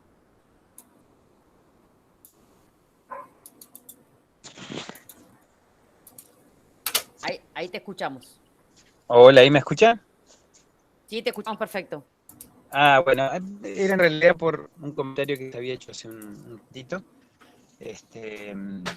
Yo quería saber a ver cómo están las relaciones entre universidad y municipio, porque ha habido una serie de disputas, y si eso favorece de alguna manera o interfiere en todo el proyecto de conservación, porque si bien desde el municipio se ha hecho alguna especie de ordenamiento en cuanto al circuito y a revalorizar un poco con todo lo que es la cartelería, de alguna manera eso, digamos, pone me parece, en valor las plantas, que habitualmente son, como se dice hace un ratito, consideradas nada más que como yuyo.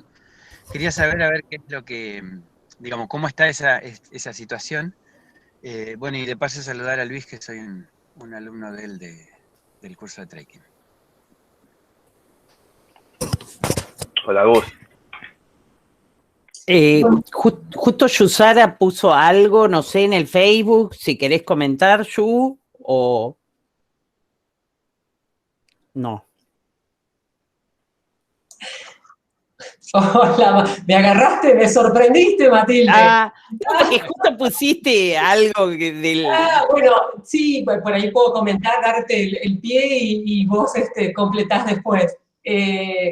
Sí, en realidad compartí el otro día un recuerdo que me trajo el Facebook de una situación muy particular que seguramente ustedes recordarán del año 2016, que tiene que ver con un pedido del municipio del Neuquén para habilitar lo que sería la calle interna de la universidad, que se llama Libres Pensadores, no sé si se ubican, corre en forma paralela a lo que sería la calle Leloir.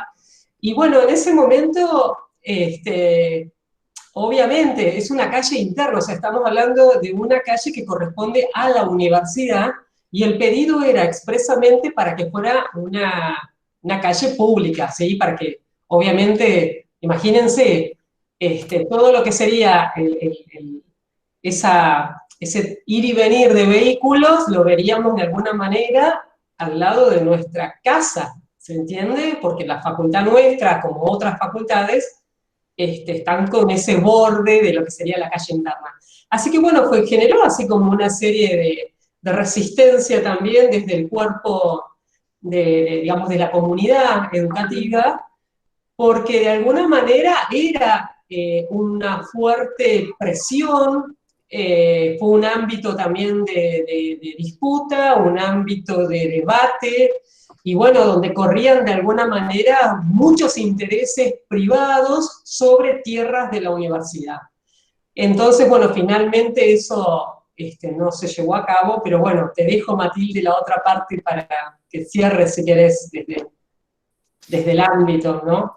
Académico, no sé si. Sí. Es medio complejo la relación en estos últimos tiempos de la universidad en general con el municipio.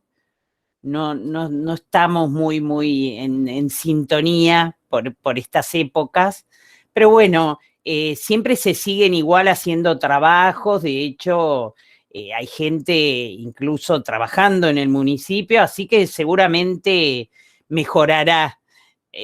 Son como altos y bajos, ¿no? En las relaciones, por ahí las personas nos llevamos todo bárbaro, pero a veces hay internas que uno desconoce, así que diría media es la relación. No sé si alguien tiene otra opinión, Sandra o Luis. Bueno, la opinión es la que ustedes ya conocen, un poco la localización, como decía en la exposición, del área protegida, queda como en el medio, ¿no? Siempre, ahora estamos en un momento de tranquilidad, pero que no les resulte raro que vuelva otra vez a la carga el municipio, porque considera que el área protegida, inclusive la universidad, está como en el medio, y no permite esto de los famosos corredores norte-sur para la comunicación de la ciudad. Entonces, eso es, como decía Matilde, es donde uno no coincide, ¿no? ¿Por qué siempre estos corredores en función del tránsito del vehículo y no pensar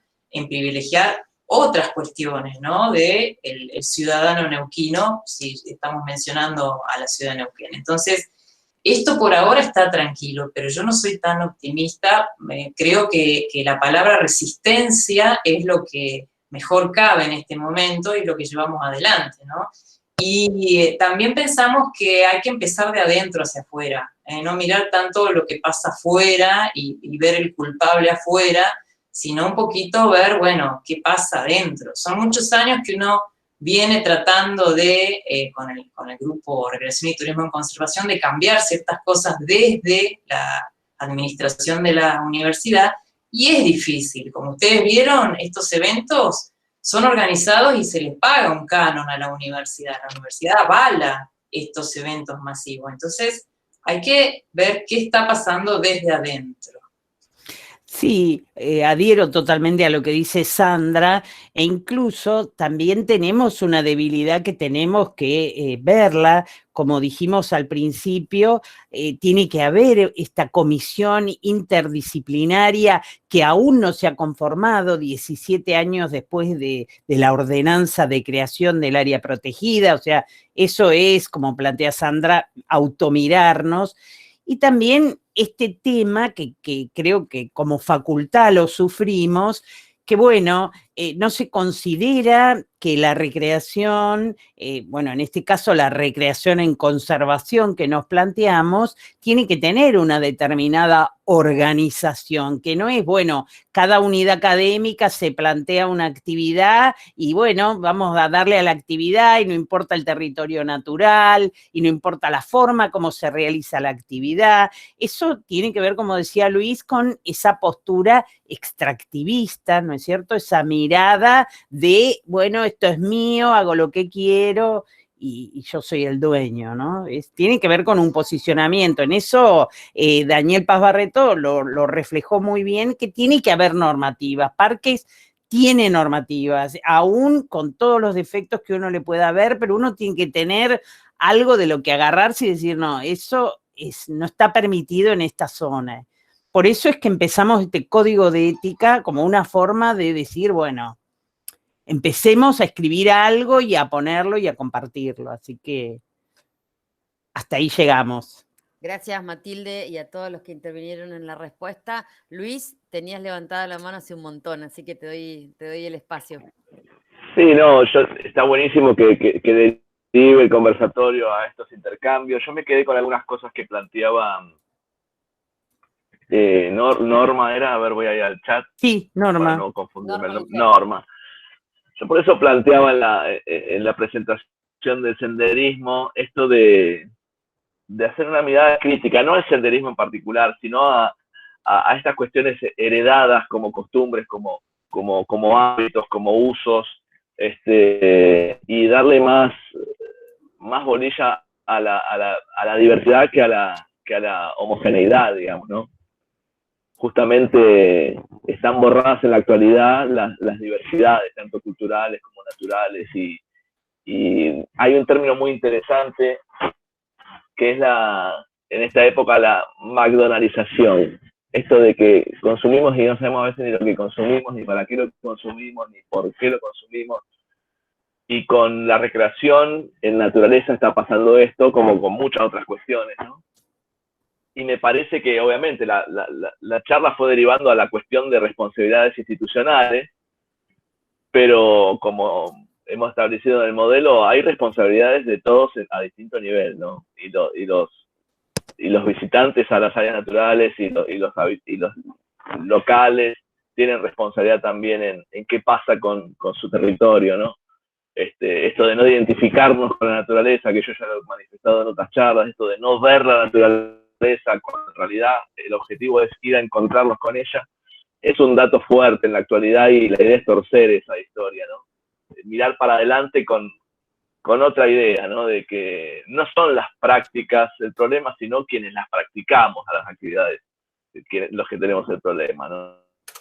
Quería aportar eso, ¿no? Porque me parece que da lugar a que hay un montón de preocupaciones que apuntan a lo mismo en realidad. ¿Sí? Esto de replicar ideas que hemos expuesto en otras localidades, o repensar la situación de los pueblos originarios que tienen su territorio en un área natural protegida. Sí, nosotros obviamente presentamos a partir de un análisis que hicimos en el voluntariado en el campus, ¿no? Pero me parece que hay que justamente repensar eso, de dónde venimos, qué hemos heredado y qué pretendemos heredar a las generaciones futuras, ¿no? Gracias, Luis. Tengo la mano levantada de Gustavo, otra vez. Gustavo, si querés, estás vos, y después hay Usara. Perdón por la insistencia, en realidad era como para complementar un poco la pregunta anterior, en el mismo sentido que decía Luis hace un rato, esto de que aludía un poco a las responsabilidades individuales. Yo habitualmente transito ahí la barda, ¿no? El área natural protegida, digamos, toda la zona de atrás de la universidad. Y lo que noto es que, bueno, obviamente que cada vez hay más grupos que lo utilizan, más gente individualmente.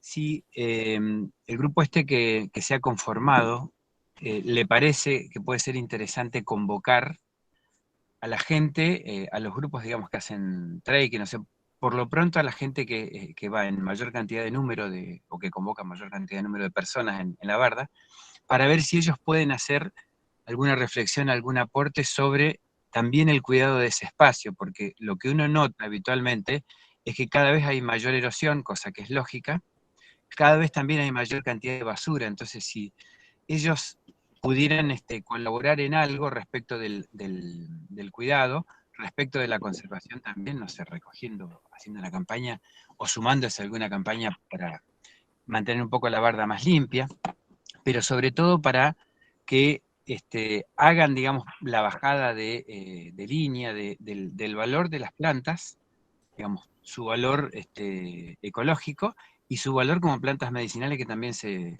mencionó hace un rato acá, ¿no? Sí.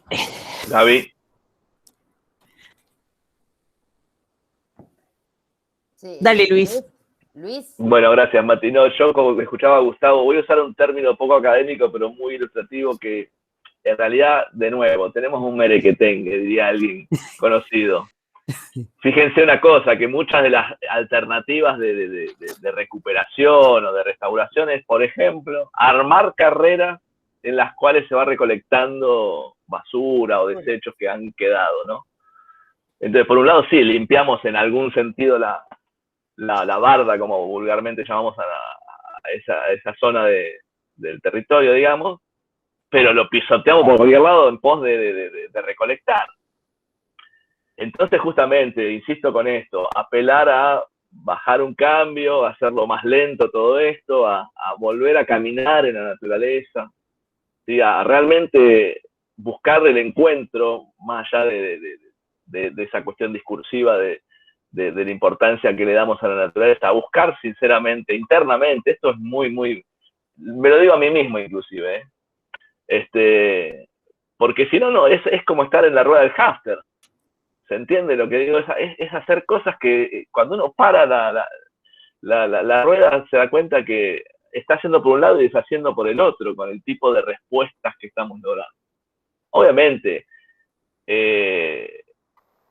quien disfruta de correr, quien disfruta de hacer deporte, no estamos poniendo o criticando esa decisión, al contrario. Pero sí hay que ver cuál es la respuesta.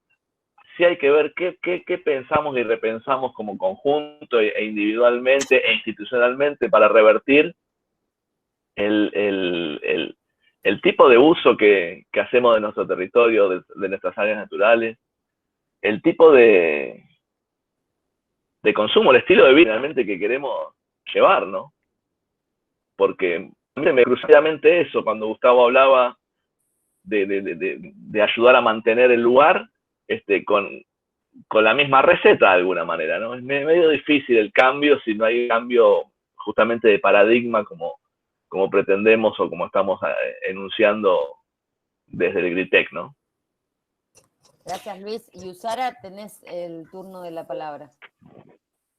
Sí, yo quería hacer un comentario y rescatar un poco lo que dijo Sandra en su momento, esto de lo de la presión desde afuera, pero también hay mucha presión interna con respecto al campus y al parque universitario que se ubica dentro del campus.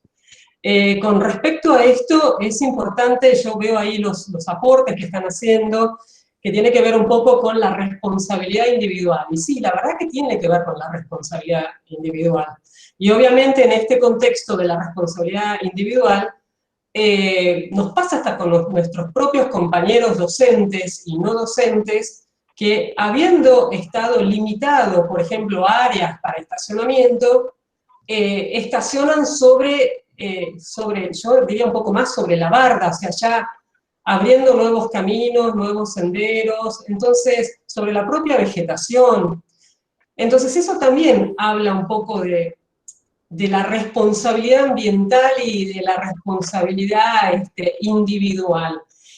Podemos tener un montón de normas, obviamente, y de cuestiones que nos están diciendo qué debemos y qué no debemos hacer.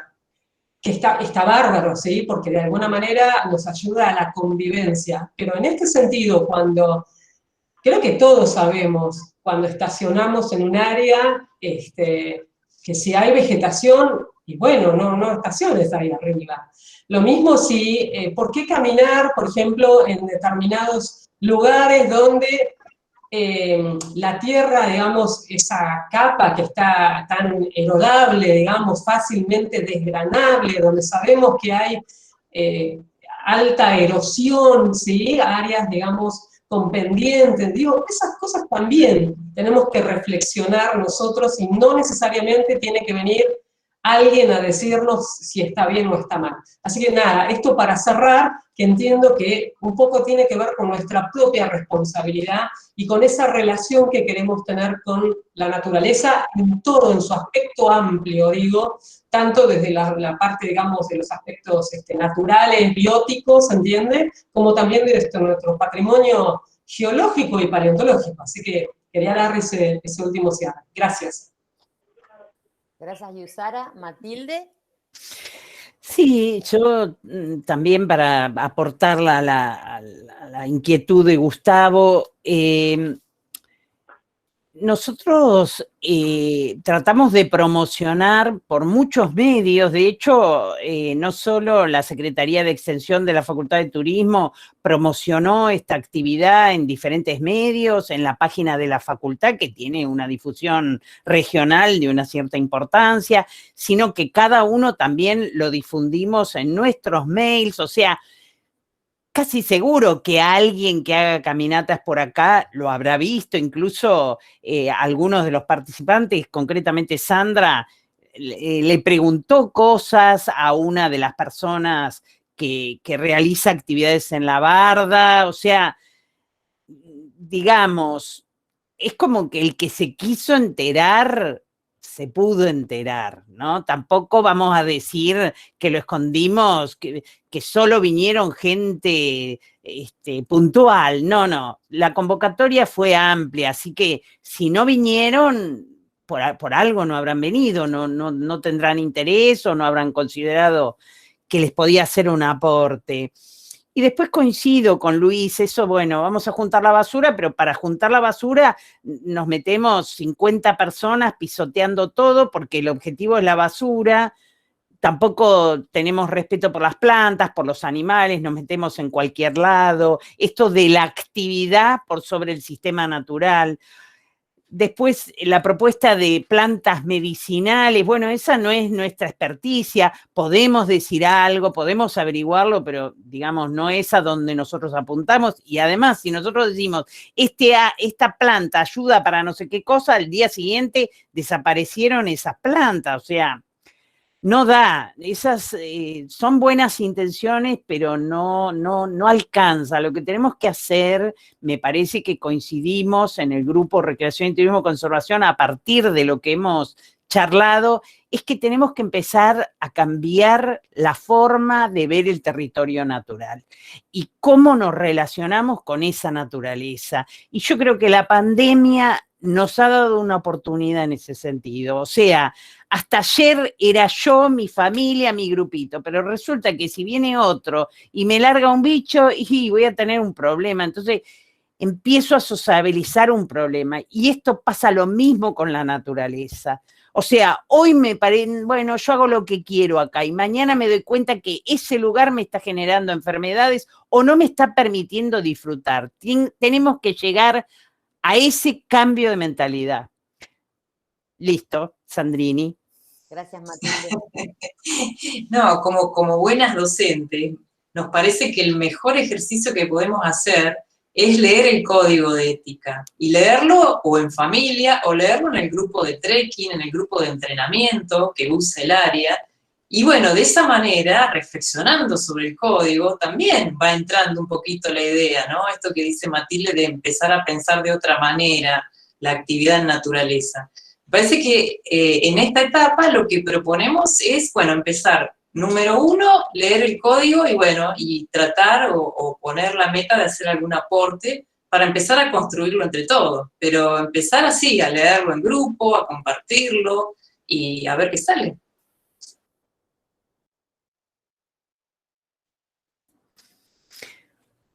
Bueno, yo creo que si no hay más preguntas, creo que estaríamos cerrando. No sé, Gabriela, ¿qué opinás? Sí, no hay más preguntas. Me quedé pensando en lo que planteaban vos, Mati, bueno, todos, ¿no? Pero lo que contaba Sandra de la reflexión sobre el código, me parece que sería muy bueno por ahí nosotros también ayudar desde la Secretaría y por ahí hacer el intento de mandar ese pedido de reflexión a los grupos, ¿no? A los diferentes grupos que tenemos, que cada uno conoce, y para poder ir aportando cada uno desde su perspectiva y desde su actividad a repensarnos, a repensar cómo nos conectamos con la actividad, cómo nos conectamos con la barda, cómo nos conectamos con el parque. Todos sabemos o no sabemos que hay, bueno, yo la escuchaba a Julieta y había un porcentaje muy alto de gente que no conoce que es un área protegida, o que no conoce cuáles son esas plantas y hablan del alpataco como el yuyito. O sea, realmente hay mucho desconocimiento, triste, porque sabemos que hay muchísimo trabajo sobre el parque, porque conozco, bueno, a quienes delimitaron el área, a Andrea Macieres y al equipo de graduados de la Facultad de Facias, y la verdad que es un trabajo enorme que se ha hecho con el parque universitario, y que está muy bueno que todos, desde el lugar que nos toca, vayamos aportando un granito de arena, que aunque sea un granito, seguramente va a ayudar. Sí, a que por ahí te quería comentar, Gabriela, que sí, fantástico desde las Facías, pero por ahí vale la pena hacer un homenaje a Ana Boschi, que planteó también esto en los años 90, cuando hizo el proyecto Recreación, Educación Ambiental. ¿Cómo es? Recreación y Medio Ambiente. Eso, Recreación y Medio Ambiente, allá por el año 94, una cosa así. Yo era ingresante ahí, Mati. Bueno, por eso, se ha trabajado sistemáticamente, pero bueno, yo creo que este es un momento bisagra, como que estamos todos reflexionando necesariamente porque estamos más tranquilos, porque no nos queda otra. Entonces, desde esa reflexión, creo que se pueden hacer aportes muy superadores. Así que, por ahí, como dijo Sandra, en el mail institucional, en Recreación y Turismo y Conservación, vamos a colgar esto. Obviamente que cuanto más repliquen y más puedan difundir el código, buenísimo, y todos los aportes van a ser analizados. En eso, desde ya, nuestra ética de trabajo, siempre miramos todo lo que nos dicen y tratamos de incluir lo más que se pueda. Así que, Gustavo, aún lo que vos propongas lo vamos a considerar también. Así que esa es nuestra garantía de lo que vamos a hacer. Eso tengan por seguro. Perfecto, Matilde. Y bueno, a todos un aplauso virtual, porque realmente fue alucinante. Bueno, estuvieron las 2 horas ahí, así como repensando todo el tiempo, y creo que todos nos vamos a casita, nos quedamos en casa, pensando y repensando todo lo que estuvimos charlando, ¿no? Y como dice Matilde, me parece que es un momento de una gran oportunidad, a pesar de todo lo feo que pasa. Creo que es un momento para pensarnos distinto, ¿no? Y para reflexionar. Así que muchas gracias a todos por estar estas 2 horas súper intensas, y que se queden tranquilos los que no pudieron quedarse todo el tiempo, porque estamos grabando y va a quedar toda la charla y todo el conversatorio subido en nuestro canal de YouTube.